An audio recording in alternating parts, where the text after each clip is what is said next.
The Jets had such a good 2022 NFL draft class. It's almost scary. Joe Douglas put on a masterclass. We had a ton of awesome picks in the first round, including Sauce Gardner, Garrett Wilson, and Jermaine Johnson, including great value picks such as Breece Hall and Ruckert. And in this video, I'm going to be going over all the Jets picks and giving why I think that the Jets had the best draft class out of any team.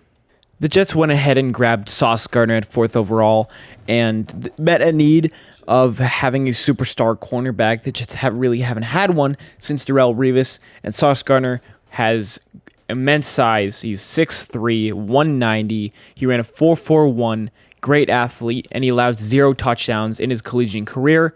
I absolutely love this pick at 4. I mocked him at one point to 4. Great combine. And the biggest thing with Sauce Gardner at 4 was he was a lot of people's arguably top 1 or 2 player. And cornerback is becoming a very big position of need, especially in the AFC East, where the Jets face Stephon Diggs twice a year and Tyreek Hill twice a year. So this was a necessity. The Jets also drafted Garrett Wilson at 10. No, I thought that Deebo Samuel was in the conversation, but deal ended up not going through, and Garrett Wilson was probably the best route runner in this draft and was a lot of people's top receiver. This also meets the Jets' biggest need at receiver, and also gives a big help for Zach Wilson. Also, one big key about Garrett Wilson is that his jump ball ability is insane. I mean, he jumps completely over people.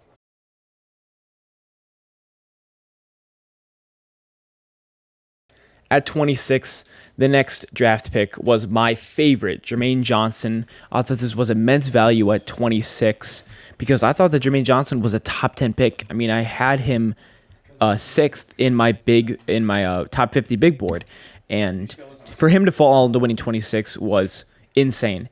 When I was streaming it, all it was saying was, I want Jermaine Johnson. I want the Jets to trade up for Jermaine Johnson, and they ended up doing it. It also meets our second biggest need, which is edge rusher, and Jermaine Johnson was edge rusher 3 in my opinion. Now, he likely dropped due to his age, being 23, and also he was a 5th-year senior, went to JUCO because his GPA was really bad.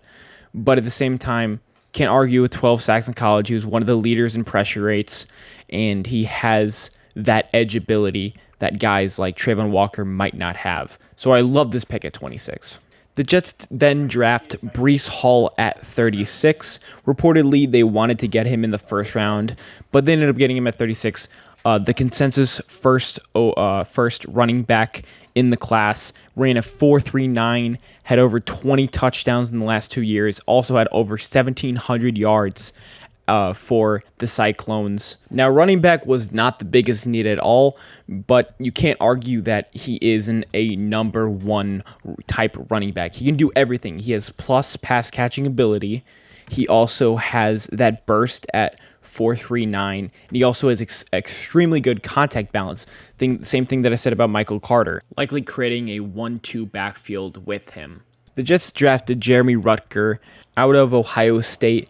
Now, the best thing about this was that he and his father grew up as Jet fans. His father was also he and his father were also from Long Island.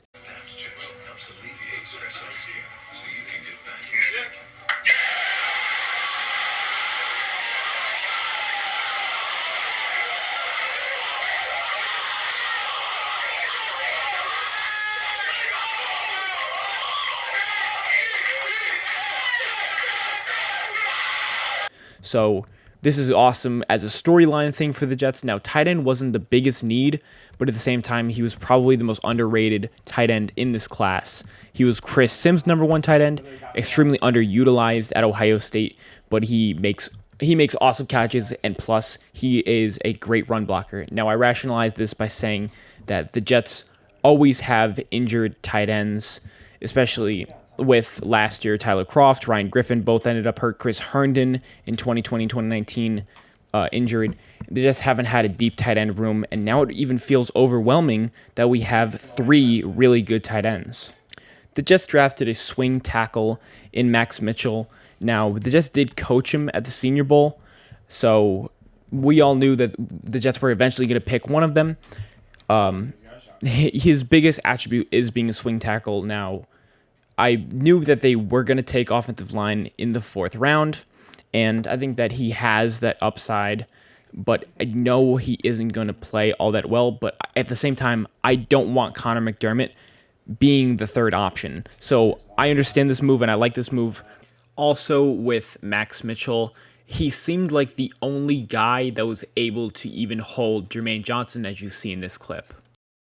The last player drafted by the Jets was Michael Clemens. Now, Michael Clemens had a lot of off-the-field issues, being arrested 3 times, one for marijuana, one for illegal possession of a weapon, and then the other one for false information, something like that.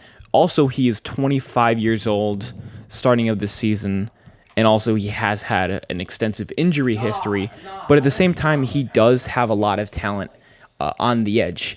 He had 7 sacks last year for Texas A&M, so I like this as a depth position for the defensive line. Obviously, we saw what last year happened with the depth issue once Carl Lawson got in.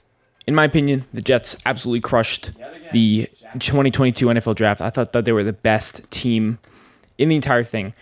The first round carries it a lot with Jermaine Johnson, Sauce Gardner, and Garrett Wilson, but the Jets also got a lot of good value picks, especially on offense, to help Zach Wilson have the best year he can in year 2.